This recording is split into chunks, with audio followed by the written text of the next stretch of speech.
Ha!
Round one. Fight!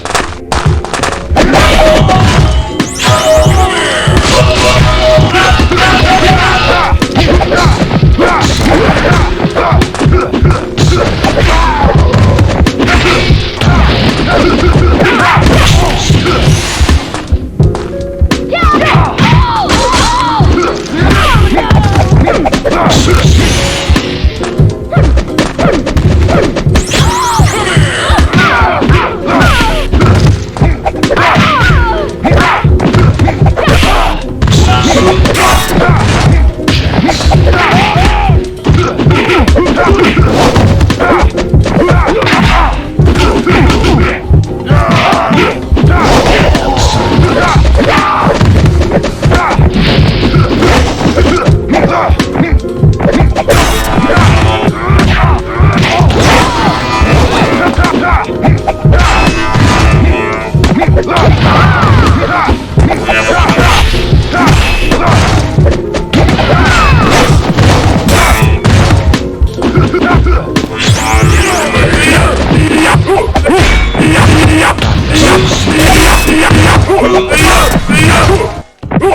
Round one. Fight!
Yeah.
Round one. Fight!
Yeah!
Outstanding.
이렇게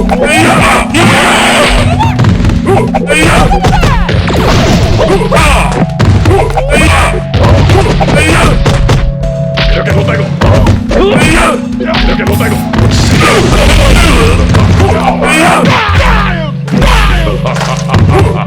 이렇게 못하고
Oh!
So every now and then, almost like a gift from the gods of egalitarianism and clarity, comes an article that encapsulates so much error that it's well worth examining syllable almost by syllable. And I'm going to do that. It's going to be freeform examination of Suzanne Danuta Walters' article, Why Can't We Hate Men? Why can't we hate men? Now, Ms. Walters, pretty sure it's Ms., is a professor of sociology and director of the Women's Gender and Sexuality Studies program at Northeastern University.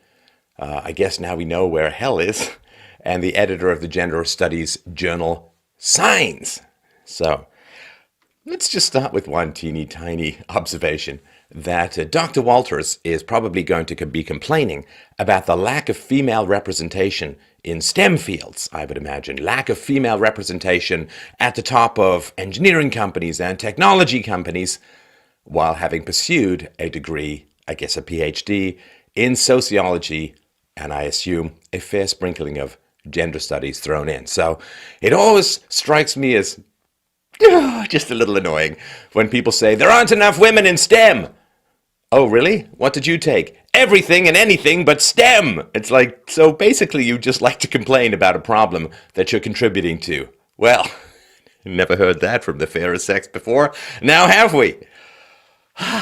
Okay, I'm going to try and cut back on the sign because there's a drinking game out there on the internet which says, take a shot every time Steph draws a heavy sigh, and I don't want everyone's liver to suffer for my intellectual exasperation. So, the article begins. It's not that Eric Schneiderman, the now former New York Attorney General accused of abuse by multiple women, pushed me over the edge. My edge has been crossed for a long time.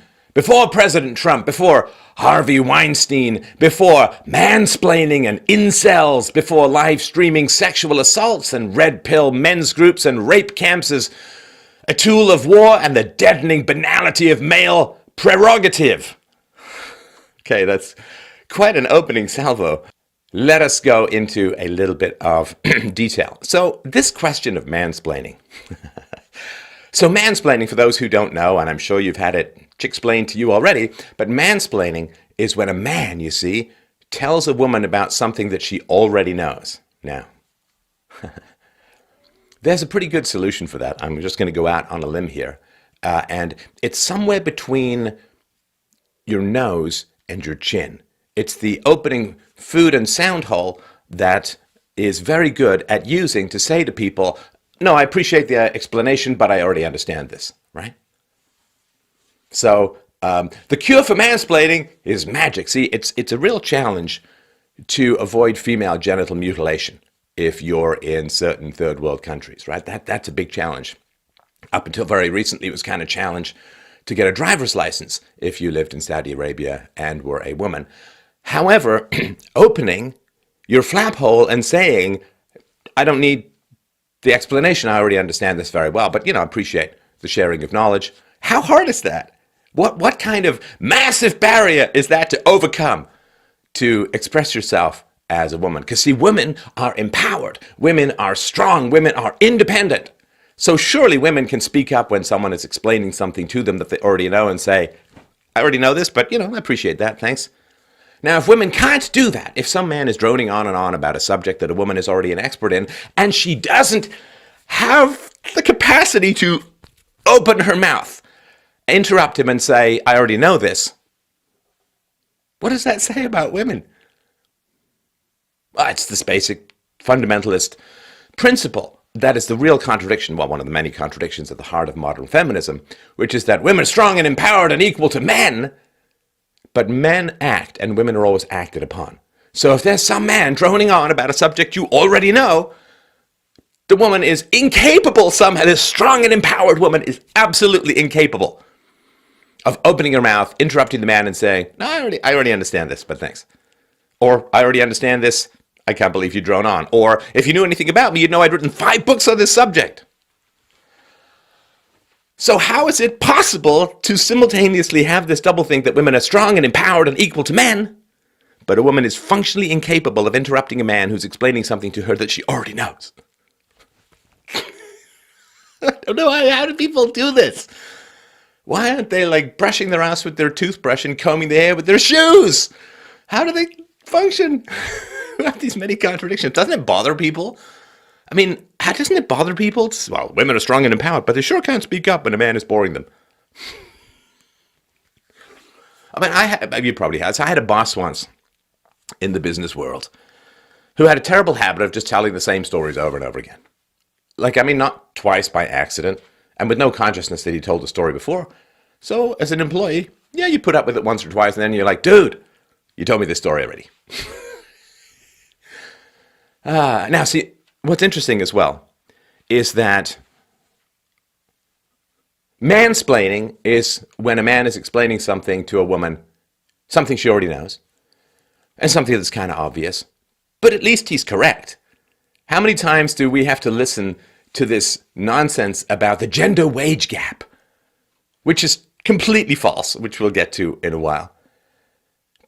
So how many times have intelligent, sensible, well-read, educated, erudite people completely disproved this myth of the gender wage gap, while feminists patiently repeat it over and over and over again, despite the fact that people have told them and proven with math, data, and science that it's completely false? There's no such thing as some patriarchy-driven, sexist gender wage gap. The gender wage gap arises from choices made by women and biological differences between men and women. Women choose to work part-time more. Women choose to go into fields that pay less. Women have a score higher in traits like agreeableness, which makes it a little bit tougher for them to fight hard for what they want.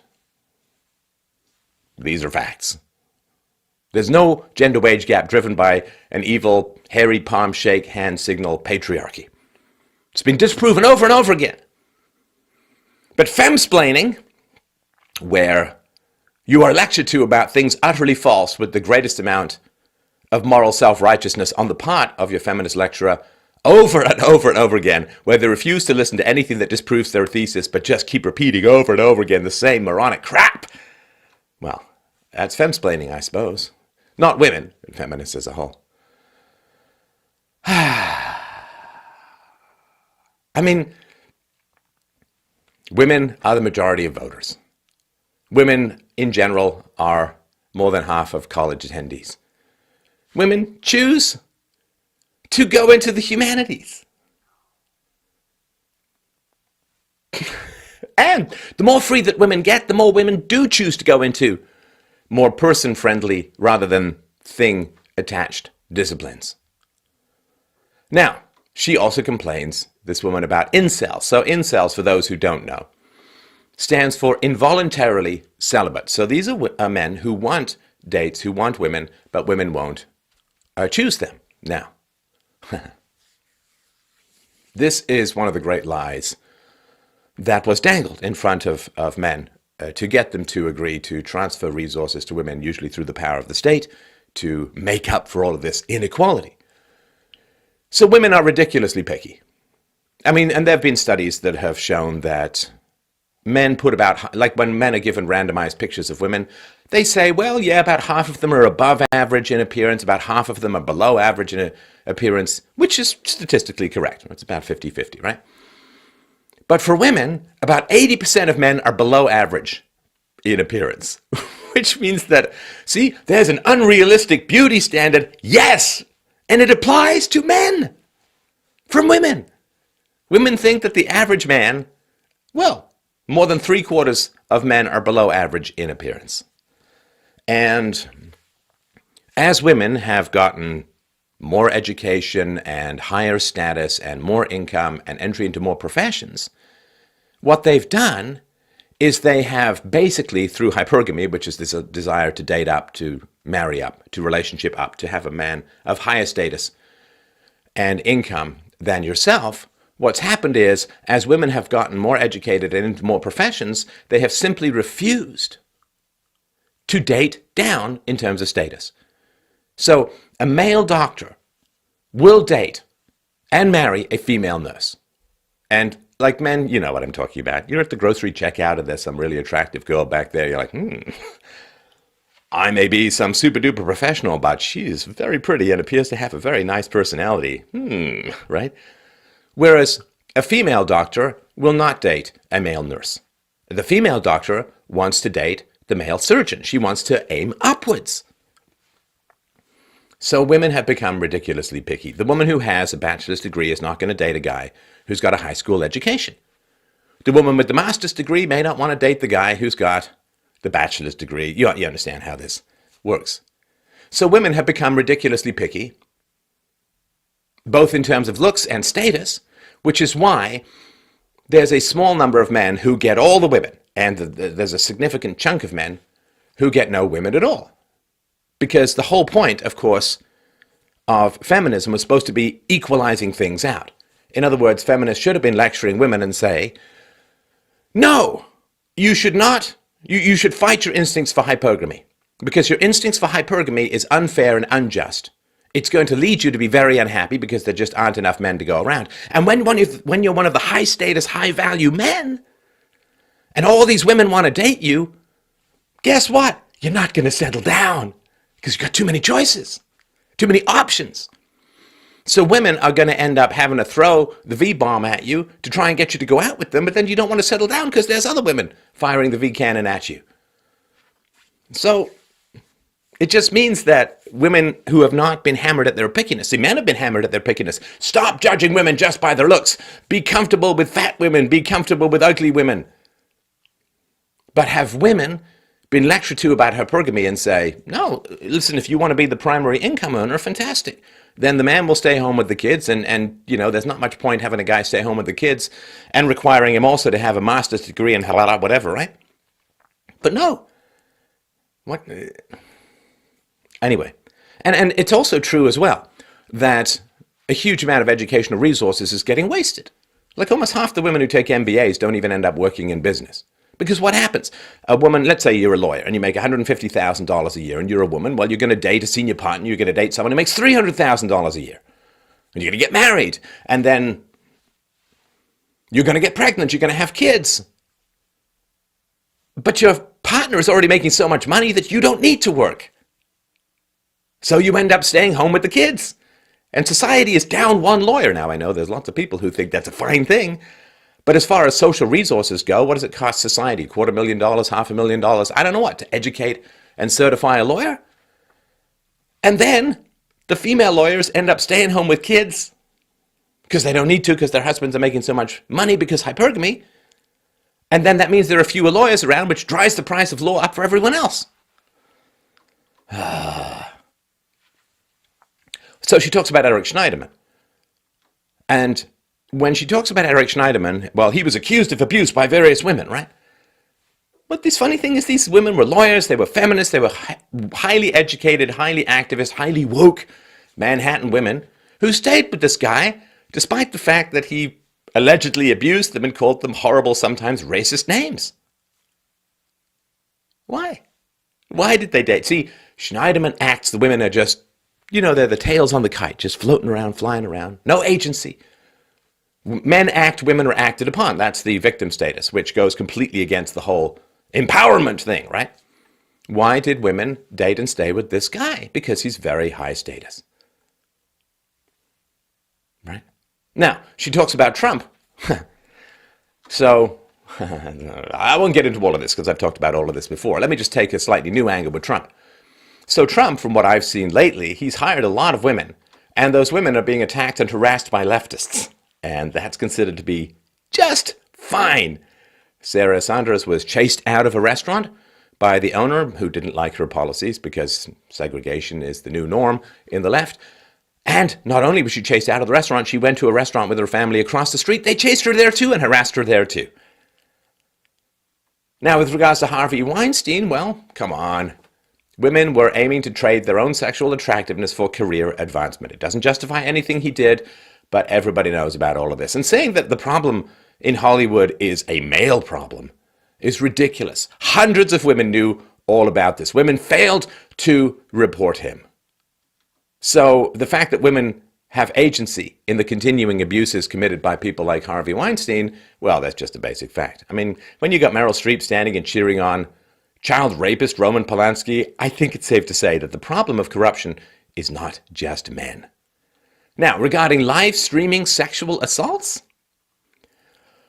I don't know what she's referring to other than the fact that in Europe, I have seen some live stream, or I haven't seen them, I've heard of, let me be clear about that. I've heard that sexual assaults on white women have been live streamed by migrants, by people coming into the country. So men as a whole are desperately trying to control third world immigration because it could be argued that there are slightly higher aspects of rape culture in the third world than there is in the modern 21st century West. So yeah, men are desperately trying to control as a whole third world immigration, migration, and all the associated rapes and sexual attacks. But women keep voting for open borders. So I don't think you want to look to the patriarchy for these kinds of risks. Now, she also is really, really upset that there are men's groups. Really, really angry, upset and horrified that there are groups of men who get together to support each other in a difficult environment for men in society. Now, that's just horrible. I mean, it's just horrible all around because it implies that men have no issues with the way society is being run. Men have never had any issues. Men have nothing to talk about. Men have nothing to complain about.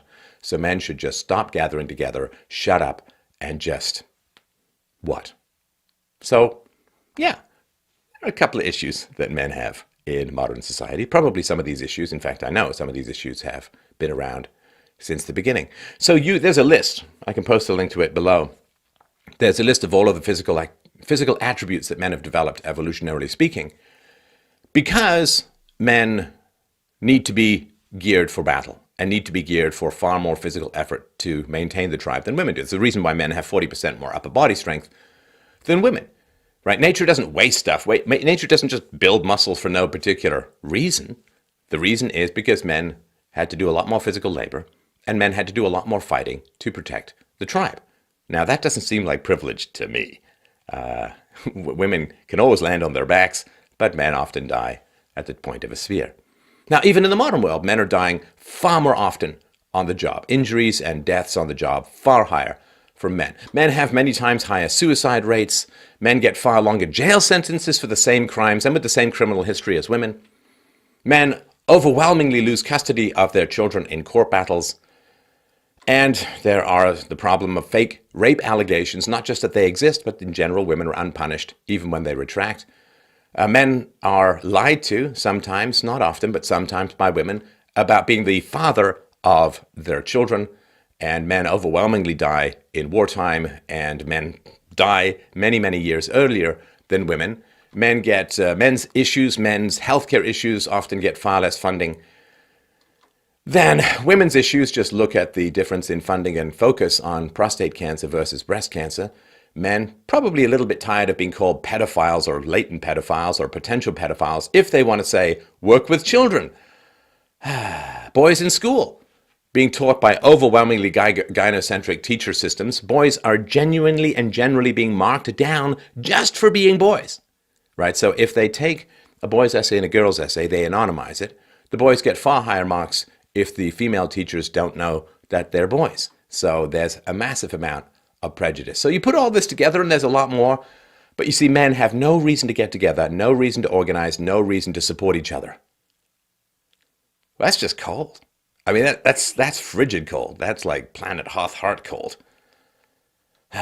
So she's concerned about male violence, you see. Now, a tiny percentage of men are, say, rapists and so on.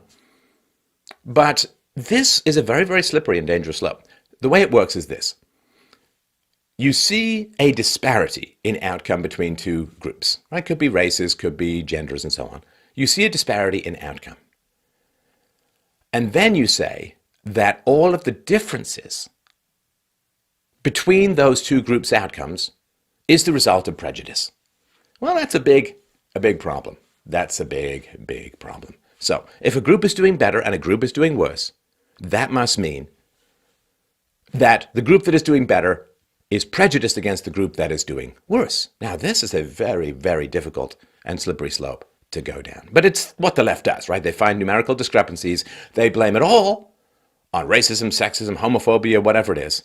And then they say, we'll close this gap if you just surrender your property rights and other liberties, freedom of speech and so on. Surrender your rights to us and we'll fix and close this gap. Now, there is the argument that all differences in groups are the result of prejudice and bigotry and evil, bad think or whatever. But then there's another one which says, well, if you look at the differences in IQ, there are certain cultural differences, there are environmental differences, there are economic incentives, there are biological differences, and so on. That explains virtually all of these differences. And then you get to, hey, not only talk about things that are actually true rather than made up fantasy ghosts of evil prejudice everywhere, but also you get to keep your, property rights and freedom of speech. Seems like a pretty good deal. Speak the truth, find the facts, use the science, and keep your freedom. That's got my vote. And the other thing, too, is what you do is you take the worst representatives of a particular group and then you say, that's all of them. Ooh, I don't really think you want to go down that road, right? So, just regarding the prejudice thing, too, as well. So the highest incomes, let's say, highest incomes in America tend to be among the Jews, and then the second is East Asians, right? The Japanese, Chinese, Koreans, and so on.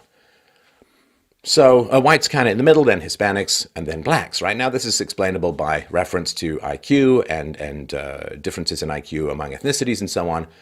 But if you say that it's all prejudice, then you face the problem of saying, well, if higher incomes mean that you, like relative to a lower income group, means that the higher income group is prejudice, then you have to explain how East Asians are prejudiced against white people because East Asians make more. How are Jews prejudiced against East Asians because Jews make even more than East Asians on average? And how are East Asians also more racist towards Hispanics and blacks than they are to whites because they make more than Hispanics and blacks proportionately? But of course, none of that complexity ever. So white racism, that's it. Only the whites can be racist, says the person with no capacity to understand what the term racism actually means, which is creating an irrational negative or anti-empirical negative judgment against an ethnic group.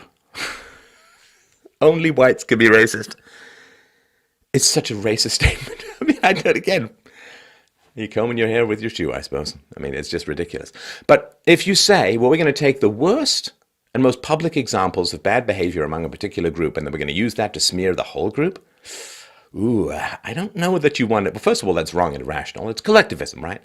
It's saying, well, I found a bad guy with red hair. Therefore, all guys with red hair are bad. I mean, that's ridiculous and prejudiced and bigoted and horrifying and sexist and all that. But it's a slippery slope. So in America, used to be 1 in 3, now it's 1 in 4 black men will be convicted of a crime and go to prison in their lifetimes. That is extraordinarily high. So do you then get to say, well, black males are disproportionately represented in terms of criminality, therefore all blacks carry the, right? You understand, that's wrong. That's racist. Black kids are twice as likely to be abused as white kids. Probably has quite a lot to do with why blacks end up going to prison more. Plus, there's the standard deviation IQ difference between whites and blacks down at the mid to high 80s. Well, there's kind of a sweet spot for criminality. It's a huge problem. We need to talk about it in terms of scientific facts rather than just screaming racism all the time and thinking that you're solving any problems rather than just creating more and more and more problems. If you're going to talk about male violence, let's talk about wife beating in the third world. Let's talk about female genital mutilation in particular cultures and countries. But no, now she seems to be fixated on Jewish abuse. Again, seems kind of odd to me, but I could just be hopelessly naive. So the article continues. She says, seen in this indisputably true context, it seems logical to hate men. Oh man, talk about compressing the worst and most clichédly negative aspects of female thought, quote thought, right? So, let's just say, what does this mean? Seen from this indisputably true context. That is really quite something. So first of all, something is true or it's false. You can't see it from a particular context that makes it true or makes it false. Seen in this indisputably true context. See, context means that it's tough to figure out what's true and what's false. Rashomon style, like that old Japanese story about a robber stealing in the wood from a family in the woods. Seen in this indisputably true context. So it's a particular view of a particular context, but it's indisputably true. You can't have it all ways from Sunday. You're not Stormy Daniels. Seen in this indispute, and also the word indisputably is not an argument. It's not an argument. It seems logical to hate men.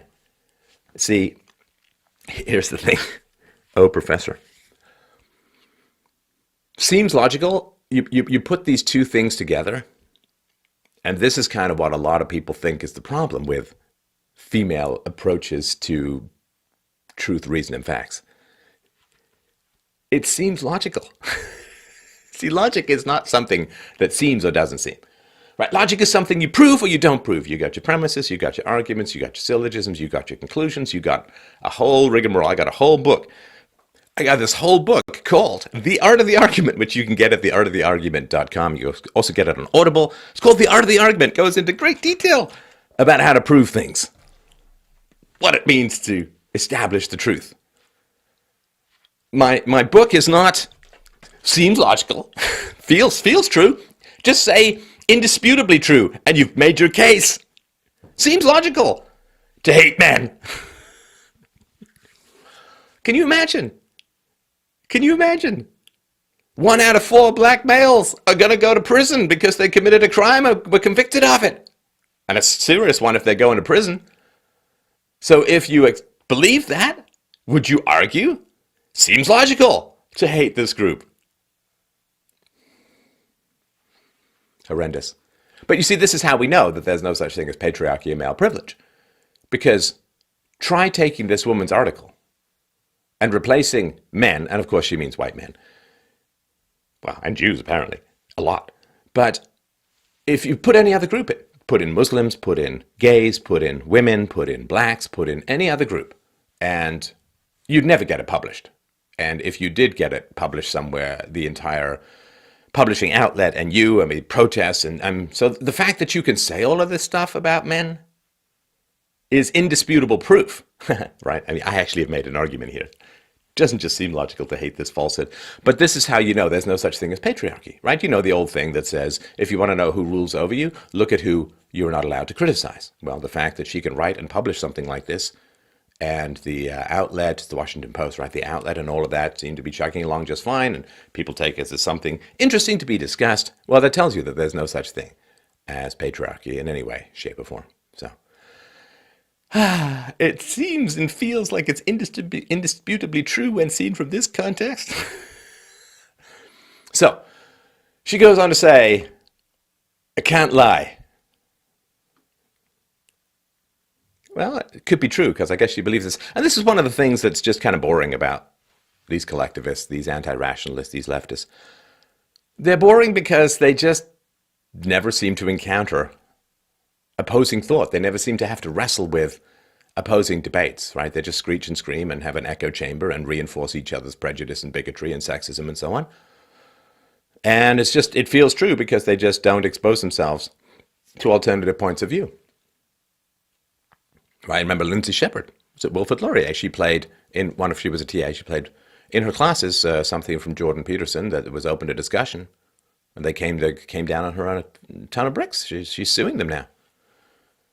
And that's like a tiny sliver of a reasonable man's explanation for something that goes outside the leftist narrative, and they've got to shut it down, right? The non-leftists know, shut it down. And that's boring. I mean, it makes boring people, it makes hysterical people, because when you don't season your perspective with a wide variety of arguments, you become very boring, and you become very hysterical, and you become absolutely certain in things that are absolutely false, right? That's why you need the echo chamber. And because you have a fundamental inability to deal with opposing arguments, you can't have them around you. Because it becomes, those arguments feel wrong, they feel evil. I feel like you're a Nazi. Now, those of us who aren't on the left, we're constantly having to wrestle with all these opposing viewpoints because they're everywhere. So we're just seasoned and more curious and more interested and more engaged and, all that kind of stuff. So I'm not going to do this for every syllable. She goes on to say, I can't lie, I've always had a soft spot for the radical, feminist smackdown for naming the problem in no uncertain terms. I've rankled at the, but we don't hate men protestations of generations of would-be feminists and found the men are not the problem, this system is obfuscation, too precious by half. Sorry, I shouldn't laugh. So I think at this point in our examination of this text, we can sit back in the easy chair of certainty and resign ourselves to the basic fact that this professor is not going to make any arguments at all. Not going to make any arguments at all. Because naming the problem in no uncertain terms, I've rankled at this particular perspective. It's a problem. I don't like these protestations. And this obfuscation is too precious by half. Gonna give us any data at all? Anything? Any arguments whatsoever? Any logical problems you find with the opposing argument? Or do you just wave the magic wand called the position that I have now mischaracterized, I can call false because its obfuscation is too precious by half? But in seriousness, can you imagine this woman who complains about sexism? Can you imagine being a male in her class? Because projection is dangerous and powerful. So she goes on to say, but of course the criticisms of this blanket condemnation of men, from transnational feminists who decry such glib universalism to US women of color who demand an intersectional perspective, are mostly on the mark. These critics rightly insist on an analysis of male power as institutional, not narrowly personal or individual or biologically based in male bodies. Growing movements to challenge a masculinity built on domination and violence and to engage boys and men in feminism are both gratifying and necessary. Please continue. I don't know what she's saying. It's just like a word salad of vaguely sinister intent. All right, everyone, now we have... And this, okay, look, this idea that the world is run by male violence and women are just sort of helpless leaves on the stream, and the bloody stream of male violence and so on. Come on. Come on. First of all, women as a whole rely, certainly dependent women who are dependent on the state, which is a lot of women these days, right? Single moms and, the women who work for the government, and women are significantly overrepresented in government jobs, certain government jobs, certain categories in particular. Women rely on male violence. Why? Because the modern state exists pretty much after women got the vote. Very, very quickly, the modern state exists to take money from men and give it to women. And it's not like the women are going up and grabbing money and facing a beatdown. What happens is the women vote for policies that generally transfer money from men to women, right? So you get no-fault divorce where the woman gets alimony and child support. You've got the welfare state. You've got socialized health care, which is generally women consume healthcare resources far more than men do, and perhaps that's one reason why they live longer. But the modern state in the West is, to a large degree, the transfer of resources, of money and energies and all that, from men to women. Now, how is that enforced? Well, it's enforced through the tax system. It's enforced through the monopoly private bank called the Fed that the government licenses to control the currency. So it's enforced by the taxes that are collected to pay off government bonds when they come due. It's enforced by the government keeping a monopoly on currency, going into debt, selling the future of children in order what?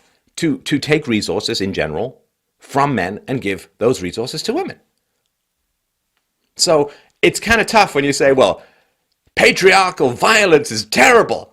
But basically, we as women rely on patriarchal violence to forcibly extract resources from men and give it to us. So you kind of got to choose one. If patriarchal violence is really bad, then you should be libertarians. You should be voluntarists. You should be anarcho-capitalists. And you should say, well, gosh, male violence is really bad. So given that forcible transfers of resources and money in society are enacted by an overwhelmingly male police force going to threaten people with jail if they don't pay their taxes, well, we better stop all this redistribution, because this redistribution is enforced by male violence. Male violence is bad. Therefore, all the resources are bad, they're wrong, they're unjustly transferred.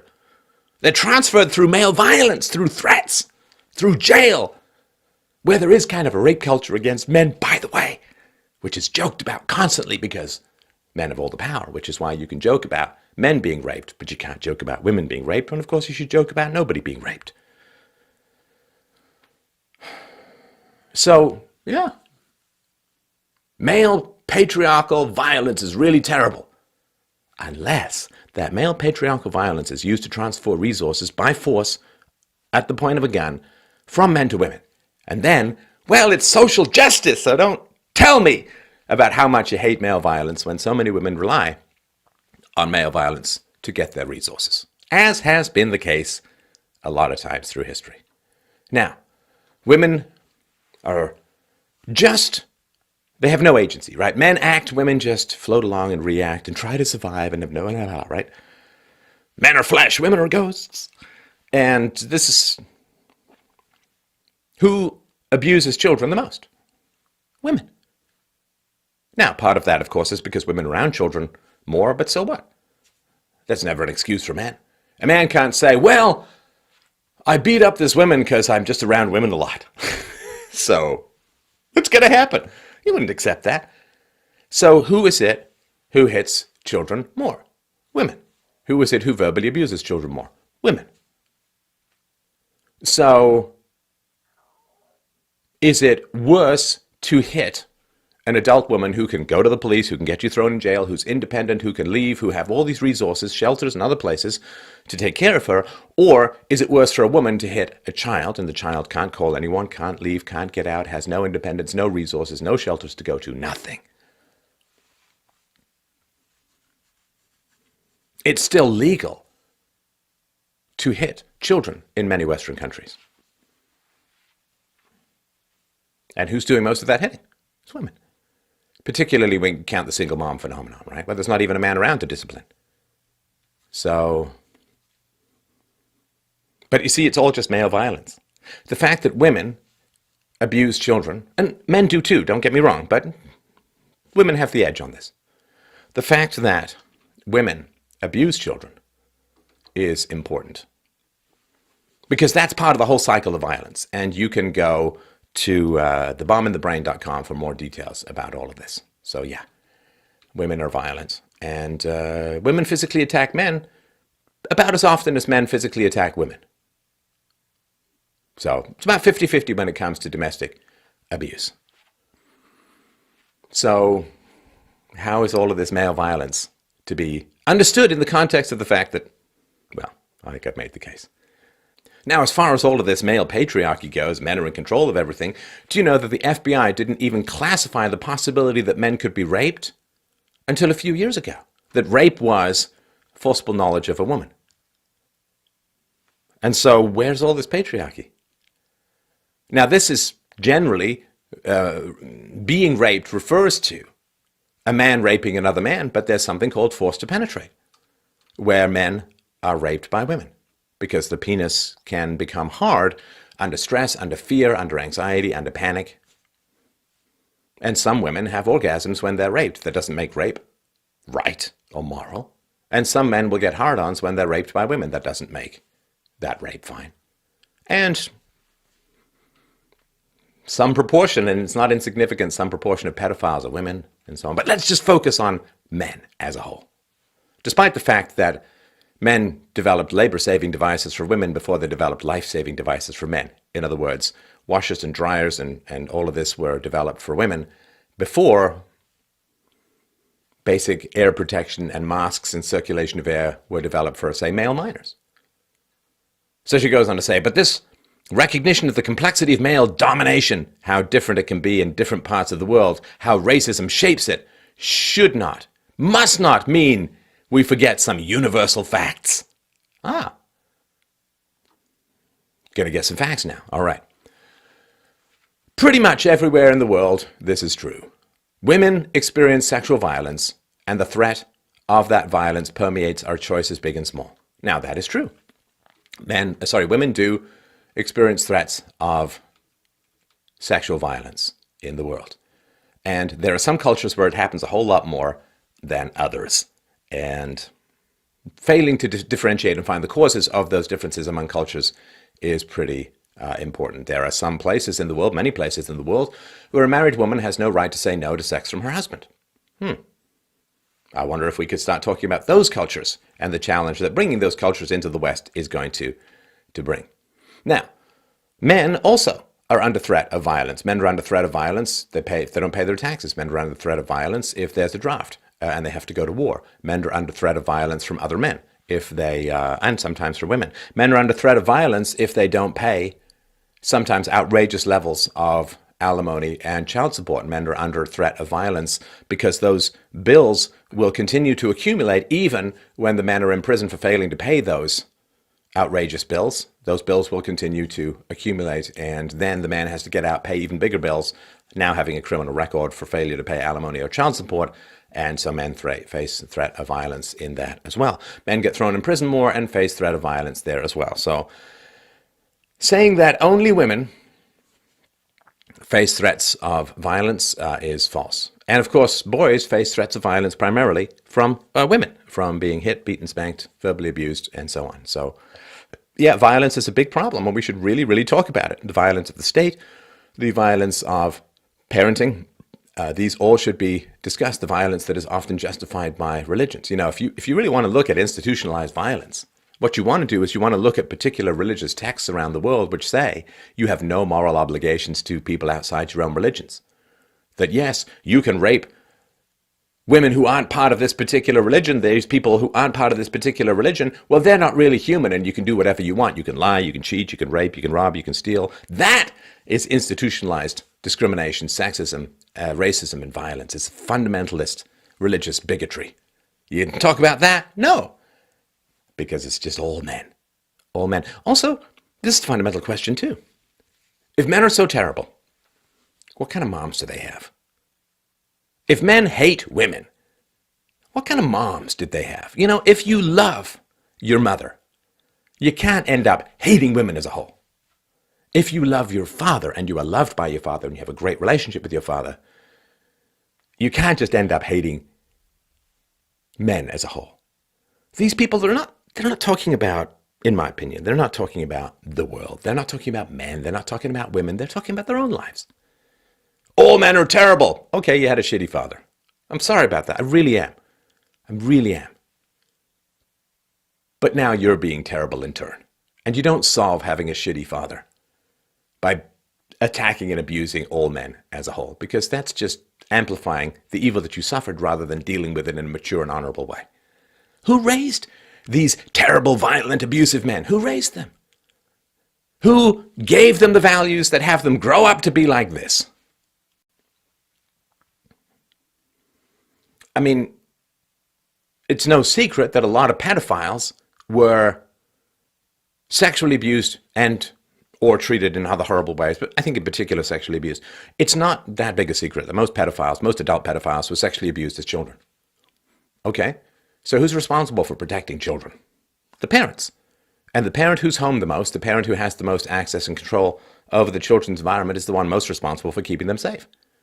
And that's more moms than fathers.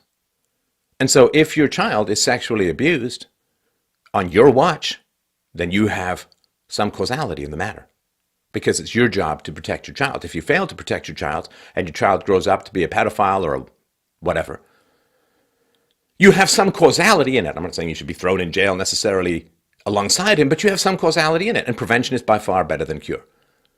So if there's a man who grows up hating women, was he raised by a brutal, violent, evil, narcissistic mother?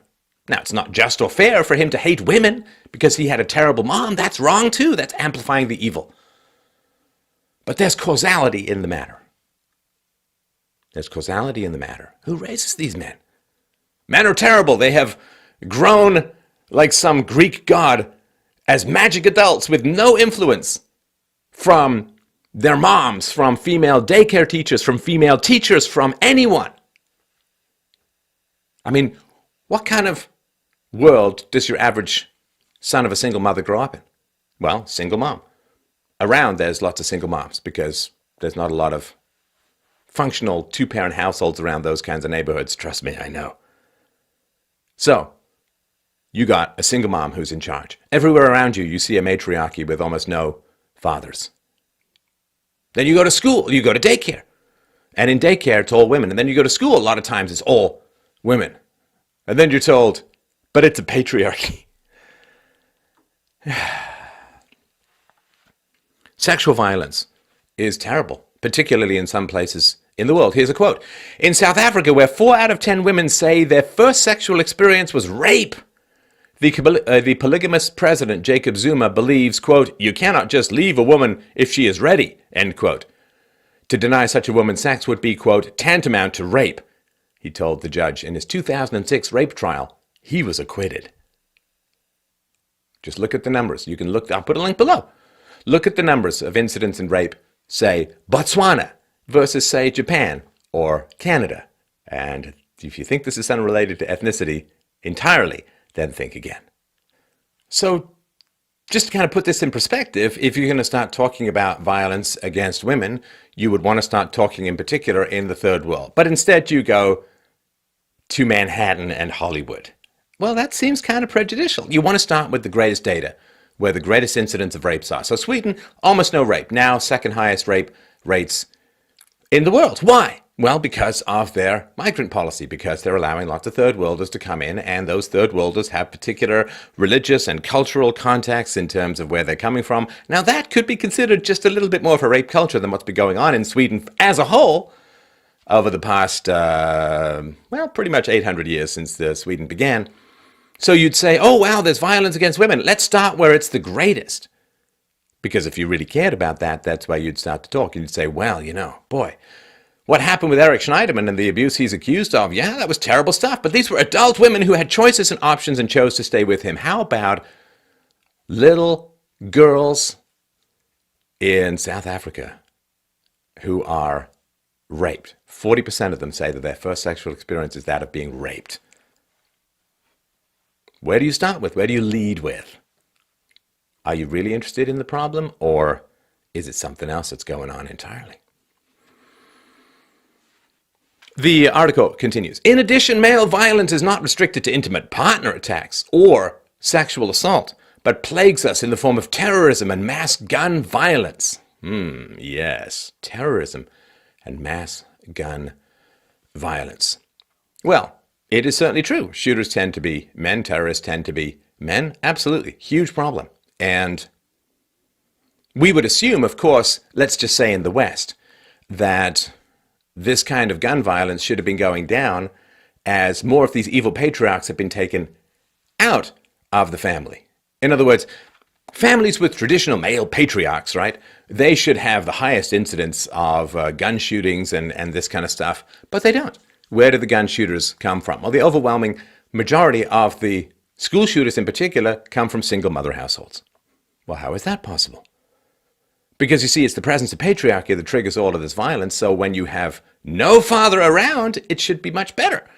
Kids should grow up more peaceful and more happy and more positive and so on, but quite the opposite of true.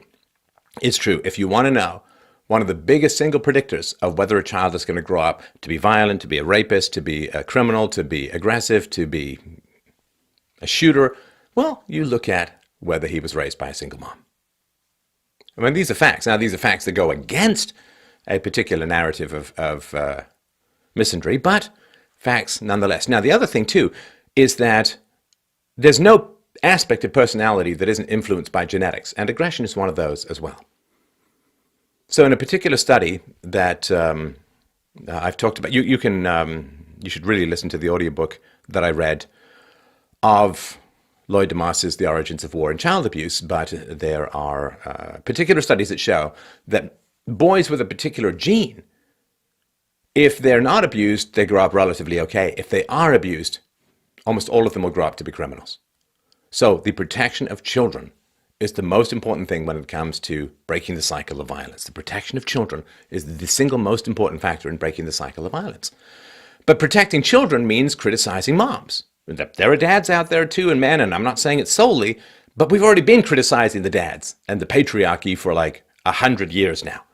So it's okay. Maybe we could just do 1 year of criticizing the moms for exposing the kids to violence, for exposing the kids to sexual predators, for exposing the kids to abuse, for abusing the kids themselves. Maybe we can just do 1 year out of the 100. 150, really. Maybe we can just do maybe 1% criticizing moms as opposed to just forever bagging on dads. Just maybe. But of course, That's not going to happen because this is not about protecting or helping people or stopping the cycle of violence. Here's another thing too. Violence has a genetic component. And so if women really, really want to help the world become less violent, not only should they stop taking government money, of course, that's blood money, that's violence money. Not only should they stop spanking, hitting, yelling at, and abusing their kids, not only should they stop divorcing their husbands en masse, because growing up without a father is terrible for children, but they should also stop having children with violent men, because violence has a genetic component. It means if you keep banging violent men, you keep setting fire, you put another log on the fire that is burning down the world. Stop having sex with violent men. And we also know, with regards to single moms, the children of single moms are many, many, many times, dozens of times more likely to be abused if there is an unrelated father in the house. You know, we're still mammals, right? You know what happens when a new lion comes and takes over the pride that kills all the kids from the existing fathers, right? And so there's this, I don't know how it works, but there's some biological connection that protects children from abuse if the father is their father. If there's another man in the household, the children are many, many, many times, in some cases over 30 times, not 30%, 30 times more likely to be abused. So find a peaceful, positive, benevolent, nice, good man, have children with him, stay with him, and your children will be very safe. They will be in the safest conceivable, most peaceful conceivable environment. And that's how you break the cycle of violence. But that means giving women agency in the cycle of violence and not having these fainting couch, smelling salt, Victorian, oh lordy, kind of stuff. I mean, they have to then be recognized as a group that has agency, as a gender who has agency, who has a huge amount to do. That doesn't involve begging, nagging, and haranguing men for stuff, but is actually empowering. I want to empower women. I have a wonderful wife. I have a wonderful daughter. I don't want her to grow up and be infected with this passivity, with this non-agency, with, oh, there's this terrible, scary, penis-clanging patriarchy that's just going to smash you down. God, no, women should have agency. There's so much that women can do to help the world become a better place. But it does mean some self-criticism, and it does mean standing up to other women who are making bad decisions, and it does mean actually doing the kind of things that good men have been doing for the last 10,000 years, which has resulted in this cozy little thing we call civilization.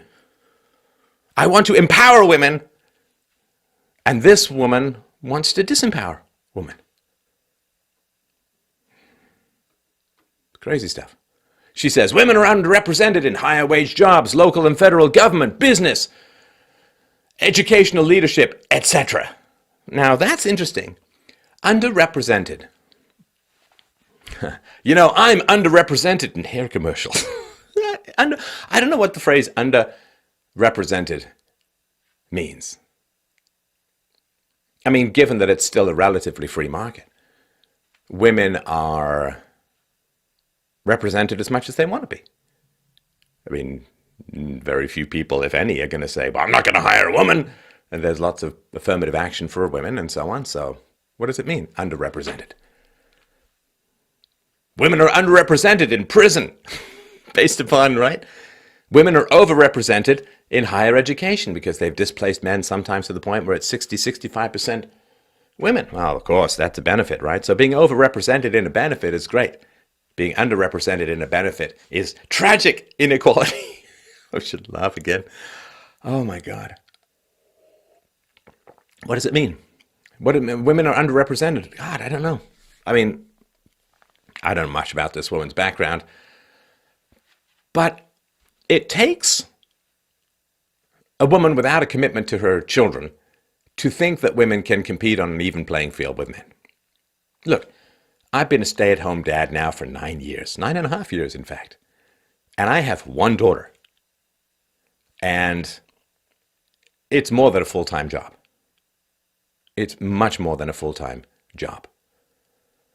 And so if you are committed to actually being a good parent, spending time with your children, raising your children, then you aren't going to be able to go and compete for the 70-hour-a-week jobs and travel and nights and weekends, and you just won't be able to, because you can be a high-powered executive, or you can be a good parent.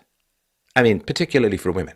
You can't be both. Now, you can say as a woman, well, I'm going to go back to work 1 week after I give birth, and I'm going to drop my kid in daycare, and I'm going to pump my breast milk through a machine in the corporate toilet, and you can do all that kind of crap. And yeah, you're just being a terrible mom.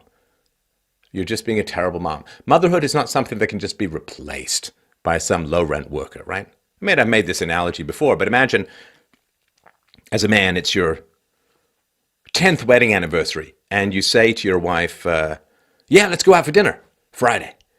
Going to go out for a wonderful, lovely dinner.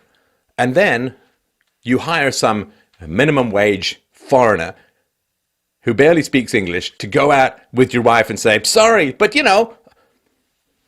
I'm interchangeable. Just go out with this guy. I'm sure he'll be nice. Well, she'd say, well, no, I don't want to go out with some minimum wage stranger. I want to go out with you. You're my husband. She'd be really upset and offended. Or, even worse, if it's a 10th wedding anniversary and you say to your wife, hey, honey, I know that you want to come out for dinner with me to this wonderful restaurant, we'll go dancing and so on, but I've hired this woman at minimum wage to take your place. And so I'm going to go out for dinner with her and then go dancing with her. And your wife would be like incensed and enraged. You think you can replace me with some minimum wage worker? I'm your wife. It's the same thing, honey. It's the same thing with motherhood. You think you can just dump your kid in a daycare, and your kid, your baby, who desperately needs you and wants to snuggle and wants to breastfeed and wants to get the skin-on-skin contact and the eye contact that builds basic humanity and empathy and a peaceful future? You think you can just dump that kid in some institution in some... it takes 10 minutes to properly change and clean a diaper. I know. I've done my share. More than my share. Well, no, there's no such thing as more than my share. Let me not fall into that same trap. I've done a lot. And if you've got a daycare worker taking care of 6 babies, well, they're going to poop every hour. So she's just going from diaper to diaper, cleaning things up, probably doing not a great job, transferring fecal matter and associated bacteria, often from baby to baby. Kids get sick, kids, right? Oh, it's terrible. It's terrible. You can be a high-powered executive or you can be a good mom. You can't be both. And so here's the thing. And there's this weird thing where I say, well, women aren't being paid in these big jobs, so they're making less money. And she gets to this, right? So the only way to even approach equality is to say to women, don't have children. Hey, look, we've achieved something close to equality. And that's it for our culture and our civilization. And 150,000 years of human evolution that has resulted in who we are now is gone in one generation because we won some sort of magic equality. Wage inequality continues to permeate every economy and almost every industry. My God. They never say women are underrepresented in getting killed or injured on the job, right? Now, here we go. See, they always talk about wages. They don't talk about income. They talk about wages, not income, right? So she goes on to say, women continue to provide far higher rates of unpaid labor in the home, e.g. childcare, elder care, care for disabled individuals, housework, and food provision. Wow. Unpaid labor. Unpaid? Oh my God. What are you talking about? If you're staying home taking care of a child, who's paying your bills? Unpaid? Just try it. Try this. Try having a child, staying home, and just waiting for money to magically pile up in your bank account. See, children are an expense. Very expensive. In double, right? They acquire more resources. You get your cribs, you got your mobiles, you got your diapers, you got your, all this stuff, right? So not only are babies an expense in that way, and you need usually a bigger place and so on, but they're also an expense in that they take every waking hour and many of your sleeping hours to take care of, particularly for the first year or so. So, what does it mean? And it's impossible for a mother to be unpaid unless she's got some massive savings or her parents, right? It's impossible for a mother to be unpaid. You know what happens to unpaid mothers? They and their babies will starve to death because they're taking care of their babies, not out there making money. So, this is just basic economics. So when she says, Here she says, women continue to provide far higher rates of unpaid labor in the home. So childcare. Let's just take childcare, right? So who's paying the bills? Who's paying for the food? Who's paying for the healthcare? Who's paying for the housing? Who's paying? Who's paying? Can't be unpaid, otherwise everyone would starve to death. Who's paying? Who's paying? Men. Now, if she has a husband, then the husband is paying. And if she doesn't have a husband, in general, the male taxpayers are paying. It's not unpaid labor. I mean, it's interesting. If you were to take this supposed wage gap, right, and change it to an income gap, then what you'd need to do is you'd need to calculate for women how much money they're receiving in terms of the welfare state, in terms of free healthcare, in terms of alimony, in terms of palimony, in terms of child support, in terms of disproportionate old age pensions, which are paid out more to women than men because women live longer and women contribute far less than men to old age pensions. So it would be interesting to do those numbers, and if somebody out there wants to do that and send them in, I'd be happy to look at them, maybe make a presentation, but it'd be interesting to see those numbers, because it seems to me that women have a lot of resources. I've said this before, you could just go to a mall and count the number of stores dedicated to men and the number of stores dedicated to women. Malls are entirely to do with women, because even the odd computer store in there is basically, it's either a Mac store, which is for women, or it's for men to hang out while the women are spending their money elsewhere in the store on things that make no sense to me whatsoever, but women apparently seem to like impossibly thin dresses and, well, handbags and shoes, this kind of stuff, right? It's junk for the most part. I mean, there's some stuff about it that's cool, but mostly it's junk. And so, yeah. I mean, for all these women who are underpaid and have no money and so on, boy, that seems to be, you just turn on the TV during the day. It's not a lot of Best Buy ads, right? I mean, it's a lot of stuff for women. Women control over 80% of household spending. They're not making 80% of household spending, which means there's a massive transfer of resources, both voluntary and involuntary, right? Through marriage or through the welfare state or other coercive government transfer schemes. Huge resource transfer from men to women. But you see, apparently women are underpaid. But no, you got to calculate the sum total. If I win the lottery and keep my job, I don't know. I can just count my salary, or I can count my total resources, right? She goes on to say, women have less access to education, particularly at the higher levels. Women have lower rates of property ownership. Now, she's not talking, I assume, about the West, because women have ridiculous access to higher education, which generally means economically useless higher indoctrination. But as a whole, no, this is just basic, I don't know. This fantasy of infinite resources, which is largely brought about by fiat currency, and this fantasy of infinite resources, why wouldn't you be kind? You've got infinite resources, so the only reason you'd withhold any of those infinite resources from any group is because you're bigoted. So this idea that women have less access to education, I assume she means in the third world. Well, of course they do. And that's inevitable. Why? Because those societies and cultures want to continue, and people like having children, and nature has so designed it. If you want to look at a sexist, you could talk about Mother Nature. Mother Nature has so designed it that women are disabled in general through pregnancy, have difficult childbirths, and then must breastfeed for at least 18 months, preferably to 2 years. And you're going to have a whole bunch of kids, right? So why on earth would you bother educating a woman who's going to be home taking care of children? Like let's say you live in a village, right? You need a doctor. You live in a village, you need a doctor. I guess unless it's Juneau, in which case you can fly people out. But anyway, you live in a village, somewhere in the third world, you need a doctor. So you have a choice. You can educate a man or you can educate a woman. Now, if you educate a woman, what's going to happen? She's going to get married. Most likely, she's going to get pregnant, and she's just going to be unavailable to provide your healthcare services. So you spent the same amount of money to educate a woman as you would have to educate a man, and what happens? You have no doctor. Good choice, everyone. Now, for the sake of equality, you have no healthcare. You have no doctor. So what do? You educate the man, because the man isn't going to be pregnant. He's not going to be breastfeeding. He's not going to be doing all of that stuff. So of course you educate the man. Because the man can actually do the job while the woman is doing the equally important job of actually having children and continuing the civilization and the culture. So, of course, women have less access to education.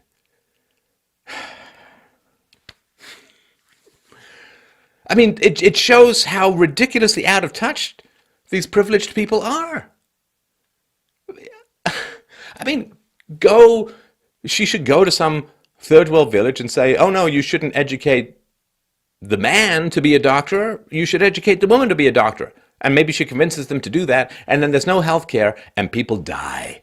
They die because they don't have access to health care, because the woman who's the doctor is not available. I guess she doesn't care about the lives of people in the third world. I kind of do. I'd like them, really, really like people in the third world, poor countries. I'd really, really like to have them have access to healthcare. I think that's kind of important and kind of nice, because I can put myself in their shoes and say, okay, well, if I lived in some village in the third world, I'd want a male doctor because the female doctor will be mostly unavailable. I guess this is lack of empathy for the poor, lack of empathy for people who have a different ethnicity, lack of empathy for people who have fewer freedoms. Now, if you want more women to be doctors, fine. Then advocate for free market policies, which is the best and fastest way to raise people out of poverty. And then they can afford to have backup doctors. They can afford to have spare doctors. They can afford to have women be doctors because they already have enough male doctors who can continue. And you see this in England, in the NHS. Male doctors work significantly more than female doctors. Now, if you have a rich country, of course, that's all falling apart now, but you can afford to indulge in that kind of stuff if you have a lot of wealth. But if you don't, you can't. Don't you care about poor people's access to health care?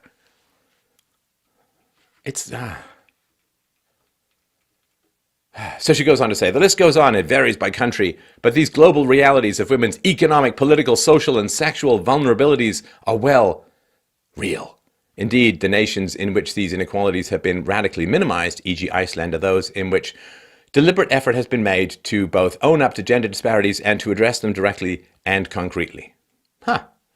Interesting. So Iceland is considered to be good. Now, what she means by this in general is the government points guns at people who want to make their own free choices with their persons and property. That's what she means. But here's something interesting too. So she says Iceland is a good example of equality. And when you aim for this radical egalitarianism at the expense of freedom, it's at the expense of freedom, you understand? So it's easy. Justice means equality of opportunity and equality under the law. Property rights, non-aggression principle, that's justice. Social justice means equality of outcome, which means tyranny of the law. Pointing guns at people who are making free choices that result in things you don't like. So she says Iceland is a really, really great example, except that Iceland's fertility rate is crashing. Iceland's fertility rates recently were at the lowest rate since records began in 1853. So you need 2.1 just to maintain, not to grow, just to maintain your society. And they're way below that, 1.75 children per woman. And that's the lowest since records began in 1853. And the average age that a young woman now, or not young even that, the average age that a woman has a child now is 27. It was 22 at first birth in the 1980s. It's gone up by half a decade in a couple of decades. So, yeah, you can have this radical equality, which means a tyrannical government, violations of persons and property all over the place, women having children later, having fewer children, and dying out in a couple of generations. Again, seems like a bit of a high price to pay, not just in terms of your basic freedoms, but in terms of the continuation of your culture, right? And this is the reality, right? This was the great bait and switch. White Western women were told you're having too many children, zero population growth, bad for the environment. And then it's like, oh, sorry, you don't have enough kids now. We have to import everyone from the third world.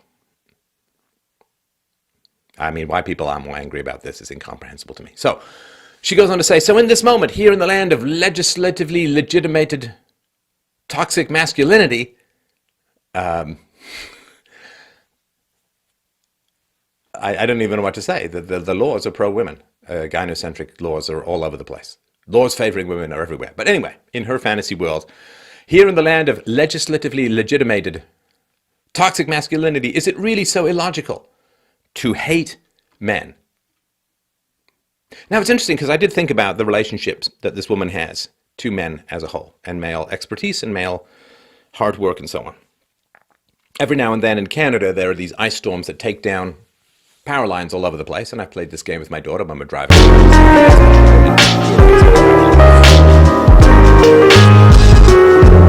And so this woman is sitting in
who put U.S. security enormously at risk by exposing classified Gigi, secrets I've to decided not to governments leave around this the world. town. Maybe I can stay and find some other nice people who will like me and And she's accept me also for great who friends I with am. Hillary Clinton, who, along with Barack Obama, the husband of Michelle Obama, helped to destabilize and destroy Syria and Libya, Trusting your spirit, yes, thus yes, that's creating exactly huge what I'm talking problems about. for women in particular. But there's also men being sold in slave markets in Libya now for the first time in quite some time.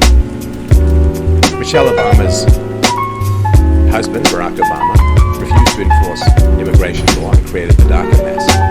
And what that did was, of course, make it highly profitable through the welfare state to get resources being taken by male violence from men and given to women because patriarchy. And Barack Obama created a huge incentive for women in particular with children to attempt to cross the U.S. border. And 80% of those women are getting raped along the way. 80% of those women are getting raped along the way. I would imagine it's higher than that's what's been established. So, yeah, the life of a guy who dropped bombs on, including women and children in the Middle East, and who's friends with Hillary Clinton, who helped destroy Libya and Syria, and the attendant horrors that women and children have gone through there now, of course, as well. And who has created an environment where this human trafficking along the border is huge and women get raped along the border. But she's got no problem. She loves Michelle Obama. Loves Michelle Obama. Again, this is tragically little analysis. She goes on to say, the world has little place for feminist anger. Women are supposed to support, not condemn. Offer succor, not dismissal. We're supposed to feel more empathy for your fear of being called a harasser than we are for the women harassed.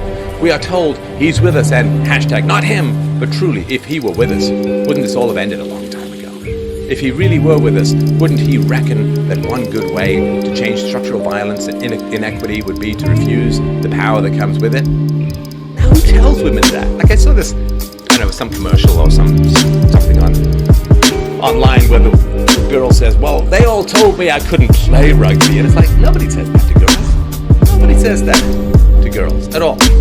Right? And now, it is true that women generally score higher, as I mentioned before. One of the big 5 personality traits is, nice and getting along with people and being conciliatory and so on. And yeah, women score higher on that. And that's true around the world. It's across cultures and so on. Agreeableness is the phrase. But that's not, so, because there's this radical, fanatical, fundamentalist anti-science agenda on the left. I mean, they get mad at conservatives being skeptical about global warming, but then they adamantly reject differences in brain science between ethnicities, differences between men and women physically, and differences between men and women intellectually. At the very highest levels of IQ, there are virtually no women. There are men, there are virtually no women. That's just the way things are. And they will, of course, say, well, it's all to do with environment.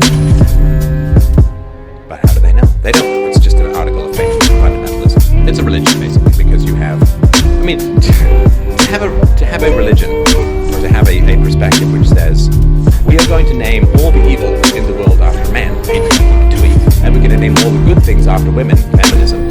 That's so fundamentally bigoted and sexist and horrible that to not notice it is a supreme act of dissociative will. So yeah, this idea that, well, you women can't ever get angry or anything like that, well, I don't know. I mean, it just doesn't, I've never heard that, and I don't believe it. And I've never seen that in my life. So here's the money shot, so to speak. She says, so men, if you really are #with us and would like us to not hate you for all the millennia of woe you have produced and benefited from, start with this.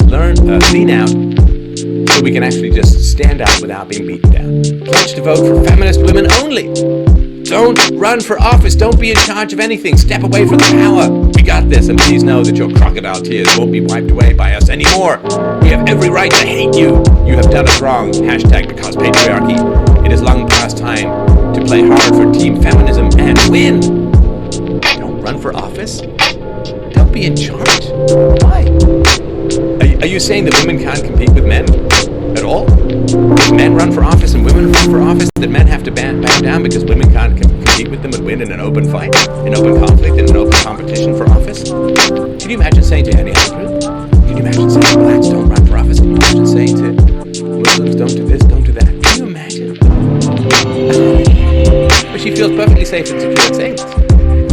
Even though, you see, there's this brutal, violent patriarchy that's out there, yet she feels perfectly comfortable typing and publishing this. She's not fearing for her life, she's not going to be dragged out and killed, she's not going to be thrown in jail, she's not going to be prosecuted for hate speech, she's not going to any.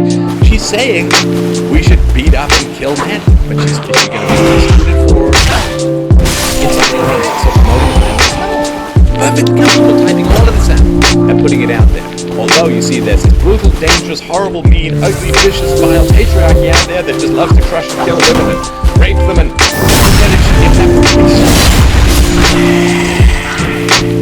What? How is it possible?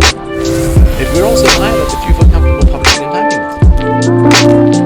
I mean, try doing this in a totalitarian regime, right? Try saying this about Stalin and the communism. Try saying this about Hitler under National Socialism. Try saying this about Mussolini. Try saying this about Imam. The opposite of Iran. Just try. Go out where there really are violent oligarchies. Try going out and saying all this stuff. You wouldn't. I mean, this bully stuff where you create this straw man enemy. It's like all the people who feel comfortable picking on Christians as opposed to, say, criticizing Islam. Because they say, well, I'm going to be really brave here, and I'm going to criticize the religion that says turn the other cheek and let the rest die. Ooh, you moral hero. I did that a little bit of myself in the past. So, you know, you've got to recognize where your limitations are and be fair and be right. So, that's great. So stand aside. Only vote for feminist women.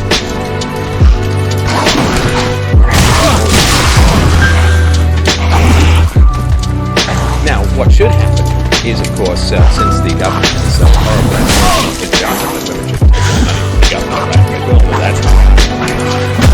And women should say, well, this money is rich enough to taxes, so we can that's how we're going to dismantle all of these useless laws, because that's wrong. We're relying on the violent patriarchy to enforce the taxes we used to live. Can we get rid of that? And she's saying, let's use both, right? Now, it took forever for men to get that.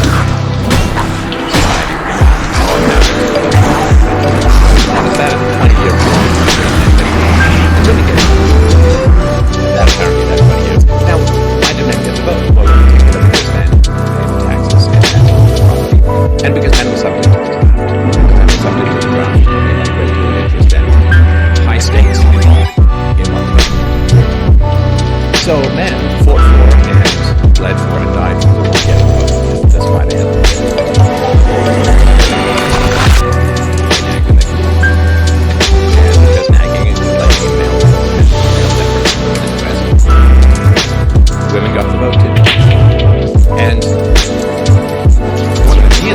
suppose, implicitly, was, okay, well, you can vote, but you really got to get up to speed on, say, politics and economics. And I've done a show on this a couple of months ago. I mean, it didn't happen. They remain relative men woefully ignorant of all of these things because they've been told that their feelings are the same as truth by articles like this. And so because they feel that it's true, it somehow is true, and because they've been provoked into resentment by these easy-to-explain discrepancies between male and female success in particular areas. Yeah, I mean, if you want to look at the difference, let's check out the difference without working, which is the aristocracy, right? It's because of more men without working. So what we have paid for by the state, old age pensions, and alimony, and this and that. Who is it who gets more money without actually having to work for it? Men? And then they say, that's exactly what men would do. They would say, well, we're going to create a society where men go to war, where men have to do most of the physical labor, where women can stay home and take care of the children, because, I mean, I've been a stay-at-home dad. It's a pretty great life. I gotta tell you, still am a stay-at-home dad. It's a pretty great life. Daughter up to the play center this weekend to go there finally. We get to do all kinds of cool stuff. And we get to learn about the world together. I get to refresh my knowledge. It's a great life. And the idea that you would create a society if you have all of this magical automatic privilege where you get to go to work down a wine sucking coal dust and dying at the age of 40 and go into war and being taxed overtly to pay for women who stay home with babies and have fun cooing and giggling and gurgling, that's what patriarchy would do. I don't know, it's just weird. And just ask men, is there a secret handshake to all get together and say, well, we're going to exploit women? How on earth do you exploit women when men pay the vast majority of the bills in society? How on earth is that exploitation? So, it's kind of crazy. And this idea that equality must be, like, wage equality must be achieved, comes at the expense of childbirth, comes at the expense of women having children, right? So what do you do if you want to destroy a culture, civilization, convince the women that wage egalitarianism, education, and so on is the ideal, and then you either explicitly or implicitly tell them not to have children? That's how you destroy a civilization. You say, you constantly deride motherhood as being dumb and stupid. You attack the 50s at all times, because the 50s was a time of high fertility, in the West in particular, in America. Right, so if you want to destroy a culture, you've got to constantly attack the 50s, you've got to constantly praise the 60s with birth control and when birth rates began. You've got to convince people to have zero population growth. You've got to convince them that it's not childless, it's child-free. And you've got to publish articles that say, well, I wish I'd never had children, always with white people on the cover, right? Always is never, right? And you focus on, you say, well, having more kids is bad for the environment. And then you say, well, what about having like a billion people in the third world come in and start consuming at first world rates? Or just a bunch of don't have kids, don't have people, don't. And then what you do is you destabilize the family by saying to women that men are patriarchal, that men are horrible, that men hate them, that men exploit, that men control, that men are violent, that men are dangerous, that men are this, men are that. And then lo and behold, look at that. Families are unstable, women don't get together with men, and very low. You have to hate Christianity, of course, attack and oppose Christianity at all times, because Christianity celebrates children. Islam also celebrates children, but you really focus on it all of communism and have kids later, have kids down the road. Well, as we all know from statistics, fertility begins to decline significantly for women in their 20s, and by the time you get to your 30s, risks are high. And so you have lots of children, you can't have 4 kids if you start in your 30s. At least it would be extraordinarily unlikely. So yeah, just tell women have kids later, and you automatically are going to get to the low birth rates. And tell women that men are bad, and then you're going to destabilize the family, and then you're going to get lots of money for divorcing men, and you're going to destabilize the family, and then you're going to also have lots of the welfare state, so that women don't need men in order to survive. That whoever you don't need, you can take those off. And so it's hard to scorn masculinity when you have kids, and the man is working 12 hours a day to provide you the kids now.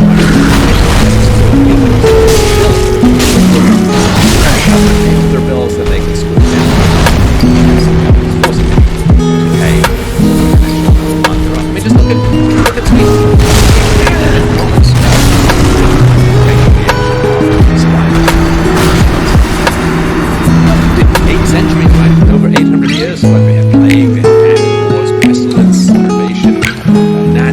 but they can barely survive one generation of feminist voice in politics.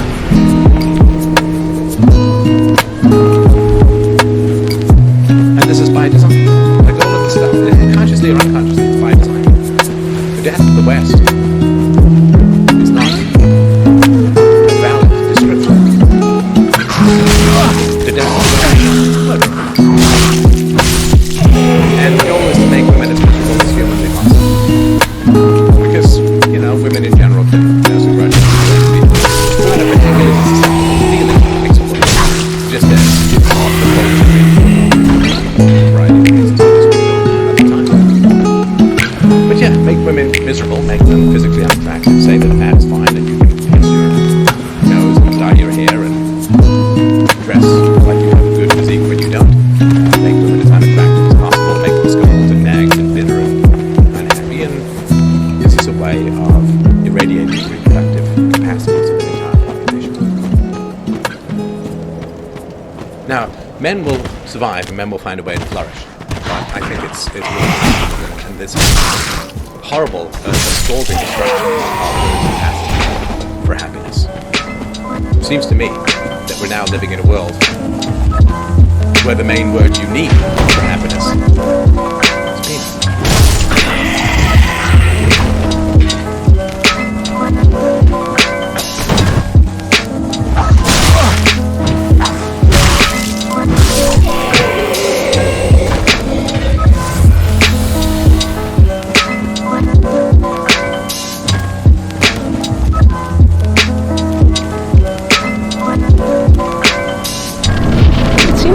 Misandry represents a significant threat to Western civilization. If accurate, why are so many people incapable of, or unwilling to, simply recognize it? Would you be able to suggest some effective means of educating people in the commission of putting an end to misandry? That's from John. Hello, Jenna. I heard the collective shiver of excitement from the MGTOW listeners from coast to coast, so I appreciate you calling in. I appreciate that question. Do you want to expand on it? Oh, gosh, I'm just going to apologize in advance because this is probably going to be very rambling. My mind is going in so many different directions. You probably just heard my last 40 minutes, but if you want to ramble, I am a glass house, not throwing stones guy. Oh, wonderful. Okay, basically, when I imagine the fall of Western civilization, which I do a lot on account of I'm a realist and I'm observant, I kind of picture a civilization so weakened by the mental and physical degendering of men that another much less desirable and unabashedly misogynistic society that still has men in it just sort of easily takes us down. I think we're ripe for plucking, and I am really beginning to wonder if this is how it ends. Go on. Well, I guess this kind of started, I was on Facebook the day that National Post broke a story about a certain neo-masculinity personality who was planning a Canadian tour. And this guy had written what I viewed as a satirical piece about legalizing rape on private property. And as you might expect, there were numerous comments in the vein of blocking this person from speaking anywhere in Canada. And so I made a remark about his right to free speech, as well as the right of men to assemble and listen to what he had to say. And my attack was basically that I not only believed the piece to be satire, but also that I thought it had been written, at least to some extent, as a response to the misandry affecting Western society, and that the men who wished to gather and listen to his speech were likely also wanting to do so because of said misandry, right? And this resulted in responses from some feminists, but not any sort of intelligent responses. I was declared a bad Canadian, a horrible human being, a deplorable person. These are quotes. And so the next thing I sought to do was clarify my position. And I was still trying to pursue a productive active discussion. And the next thing I knew, the post was down, the comments were down, which I assume is the Facebook police doing their thing that they do. But I had a lot more to say about it, and I actually wanted to engage some women on the subject because woven into that particular piece of writing, there were some pretty solid ideas, I thought, that women would be, smart to pick up on and try to work with. Like considering a woman's own agency in preventing harm from coming to her, and I guess like self-respect, which would likely result in receiving respect from men. Like, these are not popular notions. I'm aware of that. I'm a student actually at a Canadian university, and unfortunately, I know all too well that we're deterring women from protecting themselves, as if to make the point that it is absolutely, unequivocally the responsibility of men to ensure that rape does not happen. But, and again, unpopular as it may be at the moment, that is not the most pragmatic angle from which to approach the problem of rape, at least in my view. And, this whole idea going on right now that a woman can flaunt her sexuality before men, and men are exclusively responsible for making certain that, affirmative consent is going on, and to the point that, say, I don't know, the launch sequence has been activated, and presumably it's incumbent on the guy to listen for her to mutter no and be prepared to throw her across the room to make sure that, he isn't somewhere he's supposed to be. It's patently ridiculous to me, and I can't be the only woman who thinks this, but I am not hearing this anywhere from anyone else, and it's deeply alarming to me. Yeah, no, I certainly agree with that. Sounds like you've got more to say.